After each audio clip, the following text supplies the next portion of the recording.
चेहरे पर डर था। आदित्य की आंखें सिकुड़ गईं। उसने सीने पर हाथ रखा।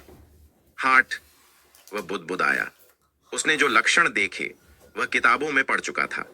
उसे नहीं पता था कि यही वह पल है जो उसकी जिंदगी को कूड़े के ढेर से उठाकर इतिहास के पन्नों तक ले जाएगा। और यह तो बस शुरुआत थी। आदित्य कुछ सेकंड तक वहीं खड़ा रहा। हाथ में बोरा था, पैरों में वहीं घिसी हुई चप्पलें। सामने अस्पताल के शीशे के दरवाजे बंद हो चुके थे।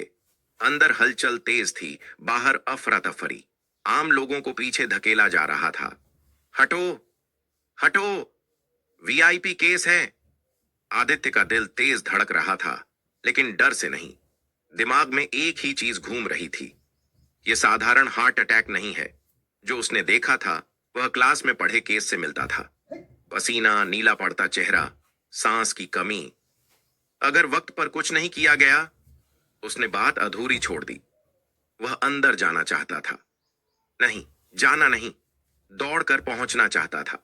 लेकिन जैसे ही उसने गेट की तरफ कदम बढ़ाया, सिक्योरिटी गार्ड ने उसे रोक लिया। अबे, कहां जा रहा है?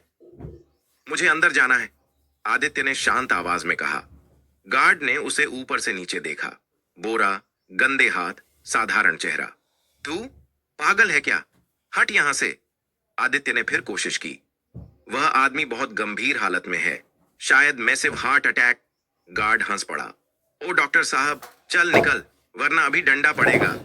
आदित्य पीछे हट गया, लेकिन नजरें अब भी कांच के दरवाजे के पार थीं।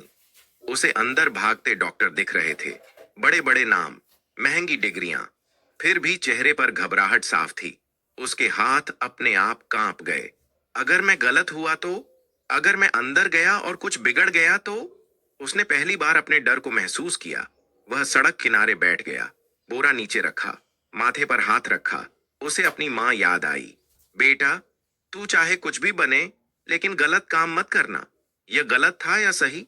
कानून के हिसाब से गलत, इंसानियत के हिसाब से। अंदर से एक नर्स बाहर भागती दिखी।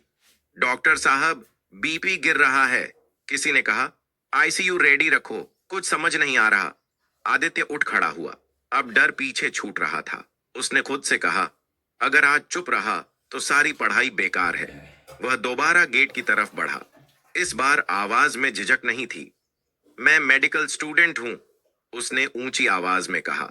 कुछ लोग रुके। मैं एमबीबीएस कर रहा हूं, और मुझे लगता है कि अंदर जो हो रहा है वो सही दिशा में नहीं जा रहा। एक डॉक्टर ने पलट कर देखा। तुम? आदित्य ने सिर हिलाया। हाँ, मैं। और अगर आप मुझे 5 मिनट देंगे तो शायद एक जान बच सकती है। हॉल में सन्नाटा फैल गया। कुछ हंसे, कुछ गुस्से में थे। यह मजाक का वक्त नहीं है, किसी ने कहा। आदित्य जानता था अब पीछे हटने का कोई रास्ता नहीं।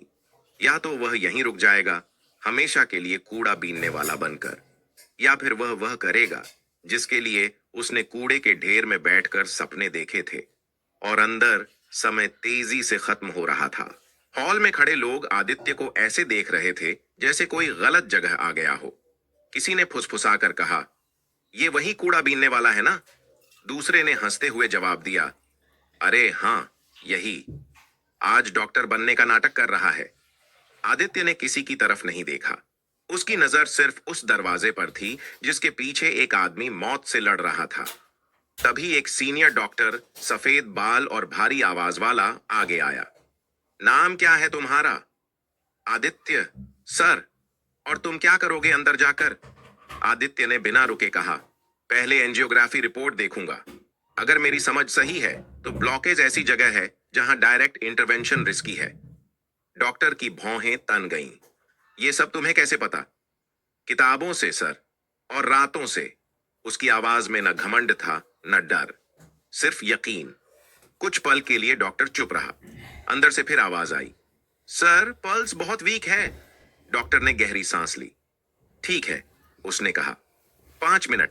अगर तुमने एक भी गलत कदम उठाया तो तुम्हें खुद बाहर फेंकूंगा।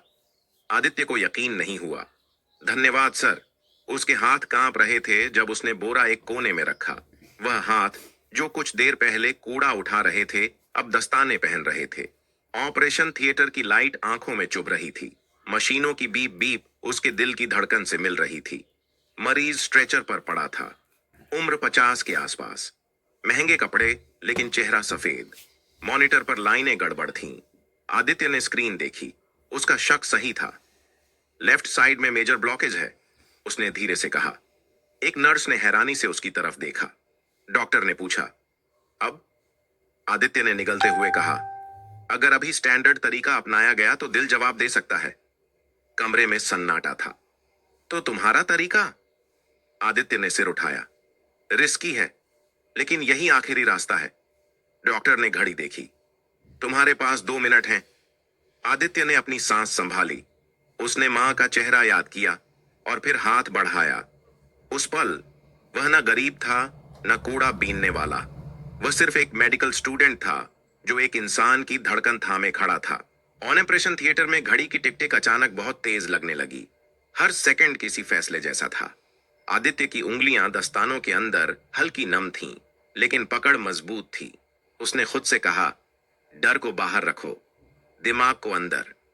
सीनियर डॉक्टर उसकी हर हरकत देख रहे थे। कुछ को गुस्सा आ रहा था, कुछ को डर और कुछ को अजीब सा कौतूहल। अगर कुछ भी गलत हुआ, एक डॉक्टर ने धीरे से कहा। आदित्य ने बात पूरी नहीं होने दी। तो जिम्मेदारी मेरी होगी। उसने स्क्रीन पर फिर नजर डाली। ब्लॉकेज हार्ड है, उसने कहा। सीधे रास्ते से दबाव डालेंगे तो आर्टरी फट सकती है। डॉक्टर ने चिढ़कर पूछा, तो क्या दिल से बात करेगा? आदित्य ने पहली बार उनकी तरफ देखा। नहीं सर, दिल के पीछे से जाऊंगा। कमरे में हलचल मच गई। ये बहुत खतरनाक है। एक स्टूडेंट ये सब करेगा, ये पागलपन है। आदित्य ने किसी की नहीं सुनी। उसने पतला कैथेटर लिया। उसकी हर मूवमेंट सोच समझ कर थी, जैसे उसने यह सब पहले भी सैकड़ों बार किया हो। असल में किया भी था, किताबों में, वीडियो में, अपने दिमाग में। मॉनिटर पर लाइनें डगमगाईं। बीपी गिर रहा है, नर्स बोली। एक डॉक्टर आगे बढ़ा। रुको, आदित्य ने शांत आवाज में कहा। अगर अभी रुके तो सब खत्म। उसकी आवाज में ऐसा भरोसा था कि कोई आगे नहीं बढ़ा। उसने आखिरी हल्का सा दबाव दिया। एक पल के लिए सब थम गया। फिर बीप बीप बीप लय वापस आ रही थी। मॉनिटर की लाइन सीधी नहीं रही। दिल फिर से बोलने लगा था। किसी के मुंह से निकला, यह हो गया। आदित्य ने धीरे से हाथ पीछे खींचे। उसके कंधे ढीले पड़ गए। अब उसके हाथ कांप रहे थे।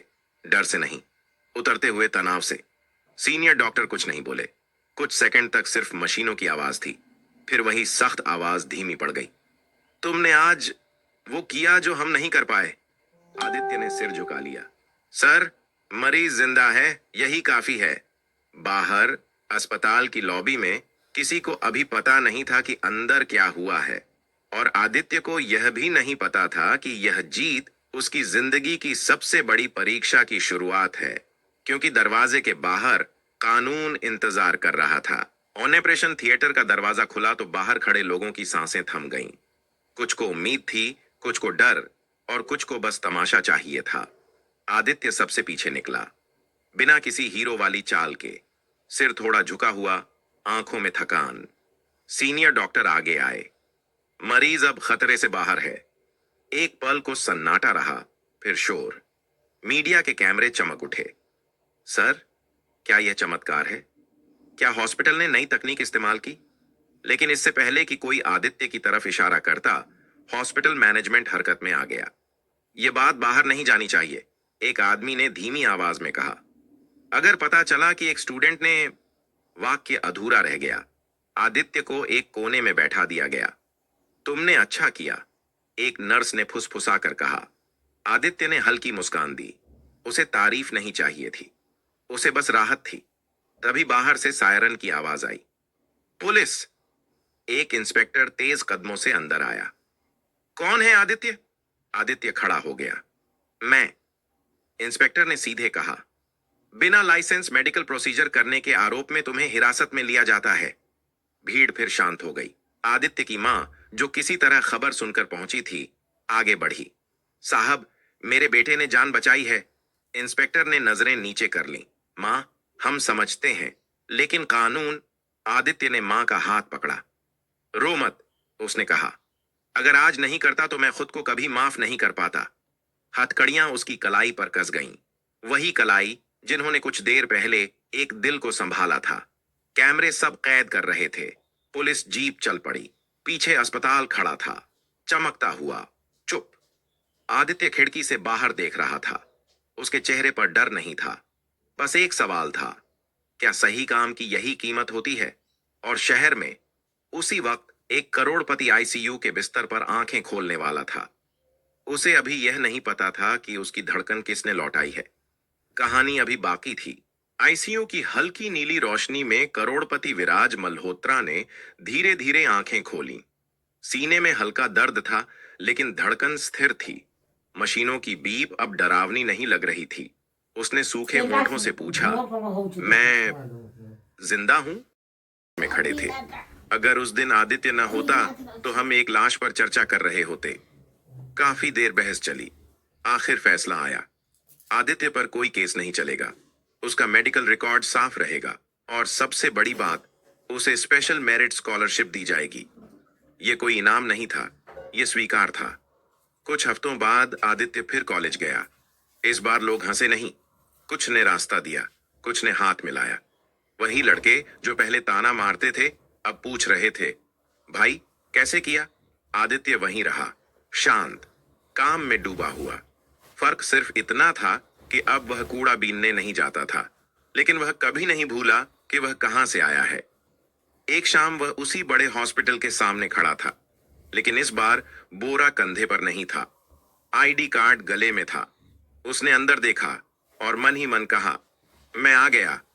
कहानी यहीं खत्म नहीं होती, लेकिन उस दिन से शहर ने एक बात सीख ली थी, इंसान की पहचान उसके कपड़ों से नहीं, उसके काम से होती है।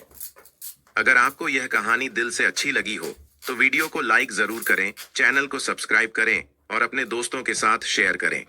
कमेंट में जरूर बताइए कि आप यह वीडियो भारत के किस शहर या गांव से देख रहे हैं। आपका एक लाइक और एक कमेंट हमें ऐसी ही कहानियां लाने की ताकत देता है। Patience is virtue. Waiting in metro ticket line is useless. So buy your metro tickets with Navi UPI. It's fast, very fast.